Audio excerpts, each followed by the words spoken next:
Okay, mga kababayan, nandito po tayo ngayon sa sa Dinadjawan Beach. Yan, ito po yung itsura ng Dinadjawan Beach. Sa ngayon ay oras ng alas 5:30 ng umaga. Ayan. Ayan po itsura ng beach dito. Ayan, oh.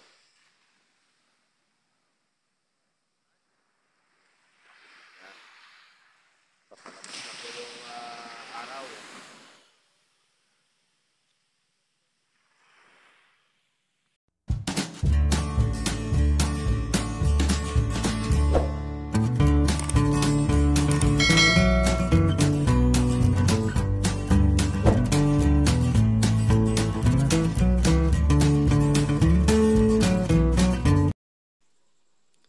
Okay, mga kababayan, magandang araw po sa inyong lahat.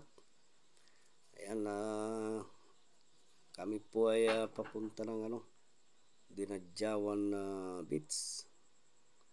Naisipan ko lang pong i-video ito dahil nakakaaliw po yung itsura ng kanilang bulubundukin dito. Marami pang mga malalaking kahoy. Ayan, talagang virgin forest pa. Tsaka yung daanan nila ay paliko-liko talaga. Ayan, napakagandang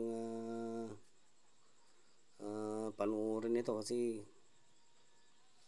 kakahuyan pa yung kanilang bulubundukin, no? Malalaki pa yung punong kahoy dito, hindi pa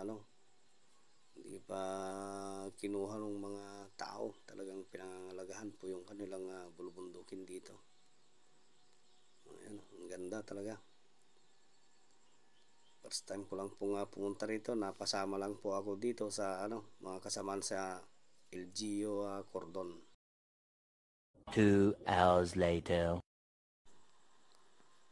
So, nakarating na po kami at dumiretso po kami rito sa daungan ng mga bangka. Yung mga mangingisda ay dito po sila pumaparada yung mga bangka nila, oh. Ang dami.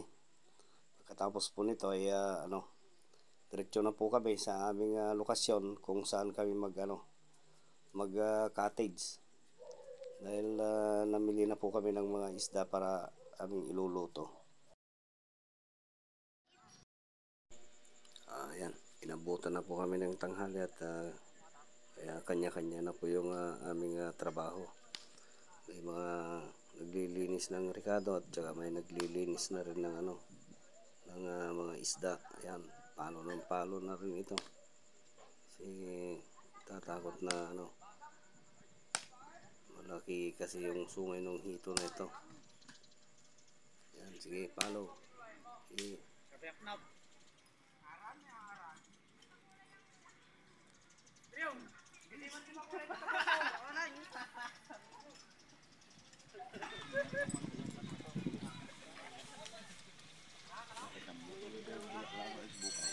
Ayan na. Tinda na ito. Kaya, ay sunod yung mga dyan.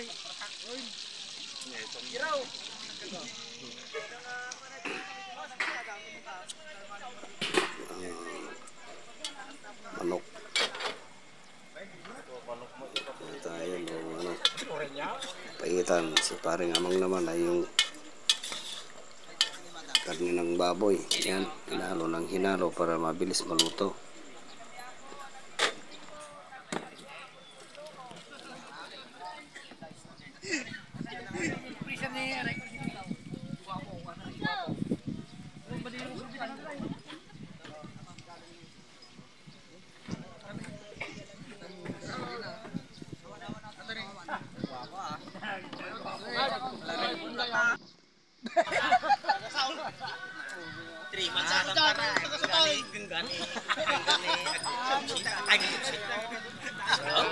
Pagkagunkunam lang bautan na Pagsamantalang namamahin nga po kami at may kunting kasiyahan, may laro.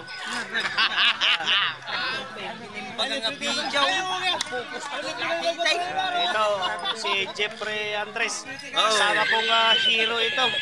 Ayan, kami mga bayana eh.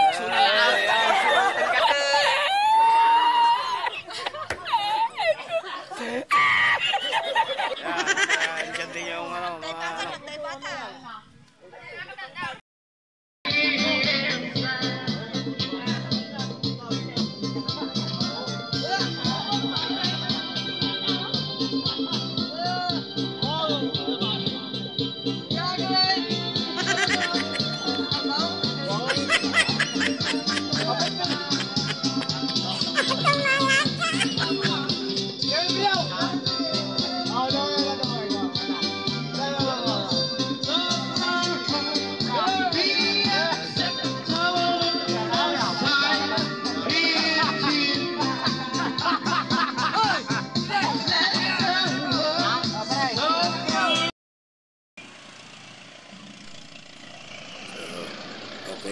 guys, at natapos na po yung aming kasiyahan at natapos na rin yung aming pananghalian. Diretso na po kami rito sa dagat para maligo. Ayan mga kababayan, pwede po kayong mamasyal dito at napakaganda at napakalinis dito sa Tinadyawan na beach. Ayan napakaganda po yung malinis yung tubig.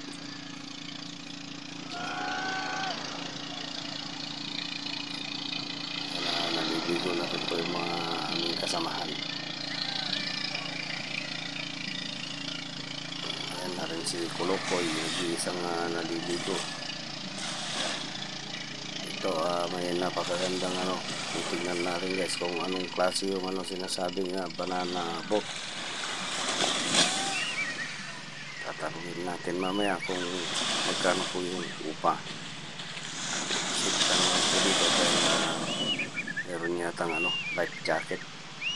Kahit maraglag ka, hindi ka malulunod. Tatanungin natin guys kung magkano yung per head.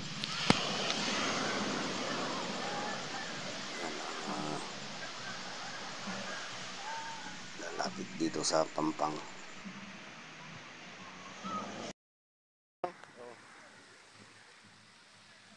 Banana boat.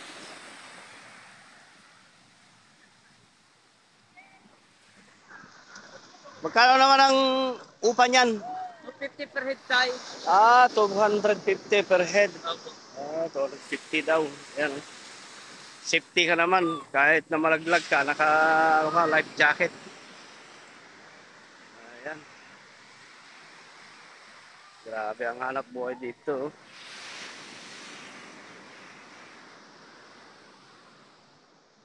Oh, grabe. Talagang hindi mabibitak yan kasi parang yung loo na yung tela.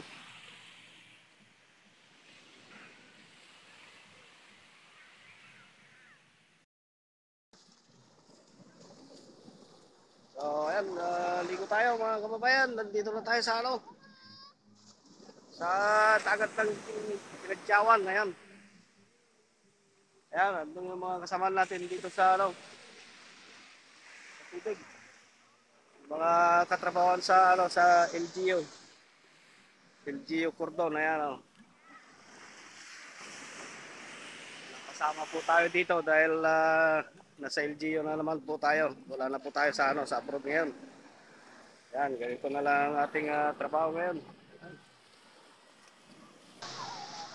Okay, hanggang dito na lang guys yung aking pagkuha ng video dahil masyadong mahaba na. At sigurado pag napanood nung commentator kong babae na ito na si Lopez, gumagamit pa ng aking pangalan, ay sigurado magko-comment na naman po dito.